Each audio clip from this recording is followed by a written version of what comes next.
Kenapa? Memberi pelajaran kepada anak bahwasanya tidak semua yang kita mau kita akan mendapatkannya dengan mudah. Betul Bu? Jangan saya pahami. Dibilang aku pelit, ya nggak pelit ya. Apa? Perhitungan, ya betul. Perhitungan. So kita berikan tarbiyah kepada anak-anak kita. Kalau saya Bu berkecil hati dengan ekonomi yang pas-pas. Allah sayang sama ibu. Kalau Allah tak mau menzalimi ibu, kalau kita dikasih dengan hidup kesenangan begitu, kita tak dekat kepada Allah Subhanahu wa taala. Cuman itu yang mau kita hapus, inna akramakum indallahi atqakum. Cuman strata di dunia ini tidak bisa bohong. Kehormatan seseorang itu sangat tergantung dengan kehidupan dunianya tuh. Hanya orang-orang yang beriman dan berilmu yang tidak mengamalkan ini diberi cinta Allah. Indah akramakum. Jadi kita mau lihat orang itu ketakwaannya. Inilah supaya kita bermajelis itu. Jangan ada sampai di antara kita melihat materinya. Meskipun ini sulit loh. Jangan bilang gak sulit. Sulit sekali. Jadi umatillah, biarlah kalau kita bisa memilih, mungkin yang tadi disampaikan, diuji kita dengan kesengsaraan sehingga membuat kita dekat kepada Allah dan sabar. Benar Bu? Kalau kita diuji dengan kesenangan, banyak bersyukur. Ngomong aja mudahnya, praktiknya sudah iman. Makanya seperti pohon tadi yang kita sampaikan tadi iman. Allah berfirman di dalam surah Al-Anbiya ayat 35, A'udzubillahi minasyaitonir rajim.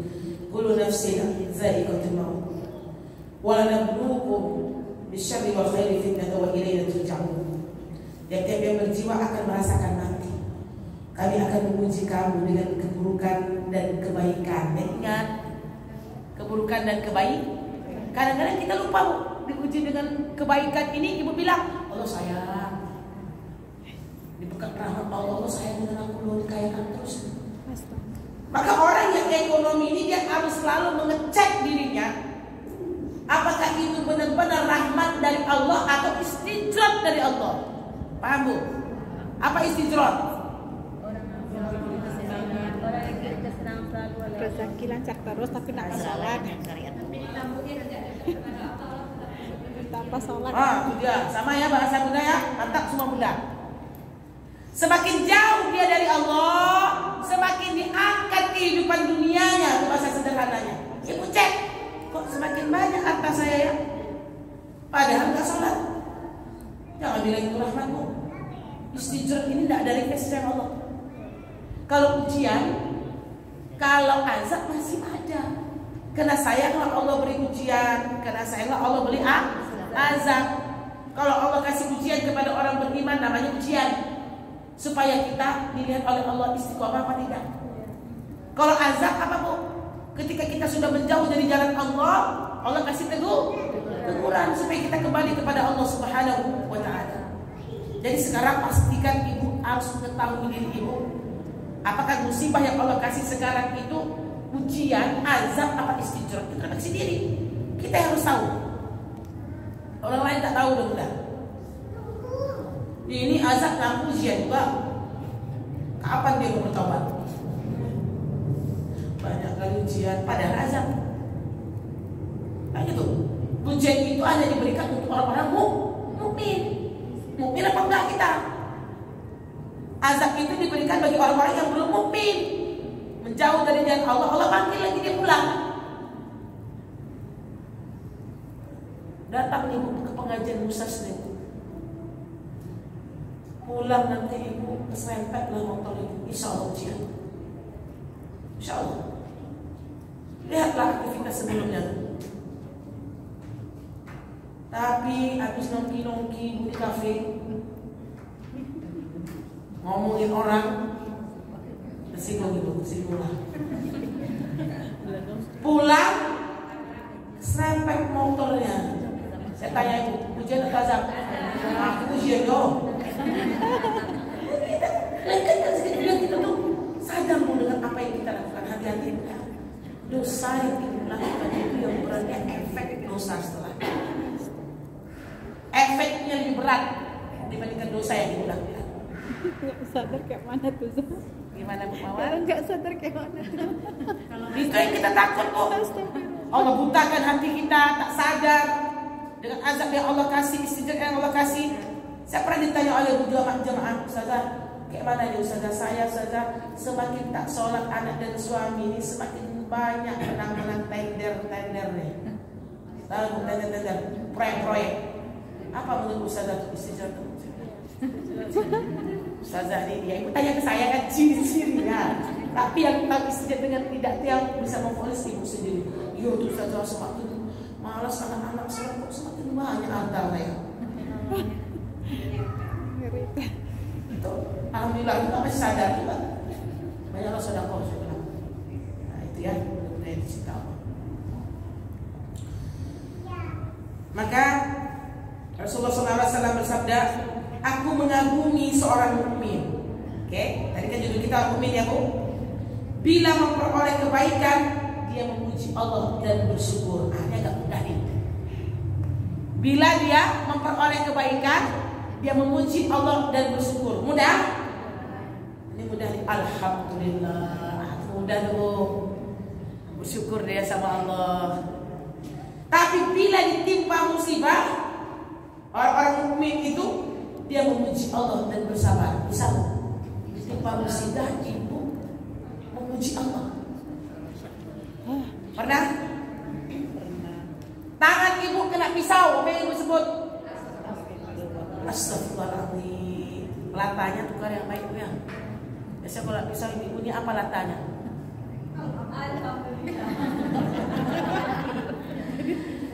Alhamdulillah Bu, setelah astagfirullahaladzim. Alhamdulillah ya Allah. Dengan kena pisau ini kau gugurkan dosa-dosa. Iya kan? Iya. Tusuk dulu aja pakai sandung, pakai mana gitu. Ya ampunkan dosa-dosa kita. Bersabar. Biasanya kita sakit gigi. Alhamdulillah. Sakit gigi pernah ibu memuji Allah? Pernah. Yang raya ya Allah, udah makan antal begini, konstan tak juga lagi hidup sembuh ya Allah, banyak gitu. Coba kita. Alhamdulillah ya Allah. Nikmat ya Allah, nikmat ya Allah. Tapi nikmat ya Allah. Dengan nikmat ini membuat aku ingat kepada Engkau ya Allah. Ngomong aja mudah. Berat itu tuh. Jadi orang mukmin itu ketika ditimpa musibah, ya, dia memuji Allah dan bersabar.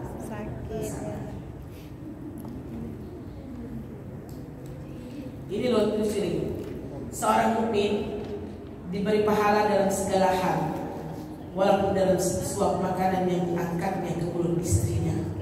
Jadi orang mukmin itu ibu pasti ya, kita yang melakukan amal-amal soleh itu akan dihitung pahala oleh Allah Subhanahu Wa Taala. Sehingga orang mukmin ini dia tidak memilih ketika beramal soleh. Dari hal yang kecil pun dia melakukan, membuang sampah orang, kita pungut, amal soleh itu orang mukmin. Wala bersuara. Jadi yang pertama itu Rasulullah mengumpamakan orang mukmin itu bagaikan sebuah pohon. Sanggup Bu? Insyaallah. Siap jadi pohon yang dihantam badai, hujan, panas, tapi kita tetap kuat di atas fondasi akar dari pohon tersebut ini biar dicinta Allah. Ada pertanyaan? Tak terasa 11:30. Terasa dulu.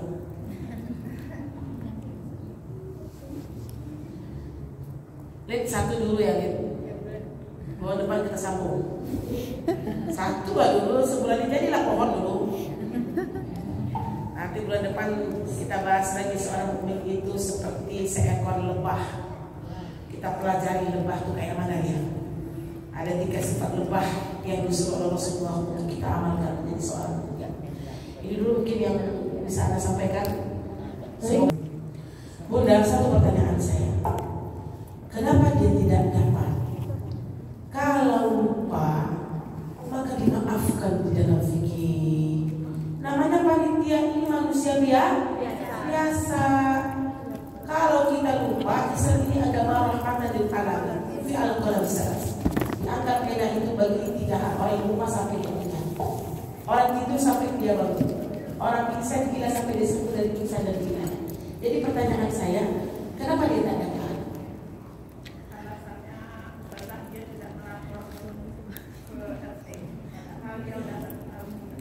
Ya, berarti kan administrasi yang berlaku di daerah kita masing-masing. Jadi kalau saya mengatakan itu dosa, saya nggak beranikan juga, Bu.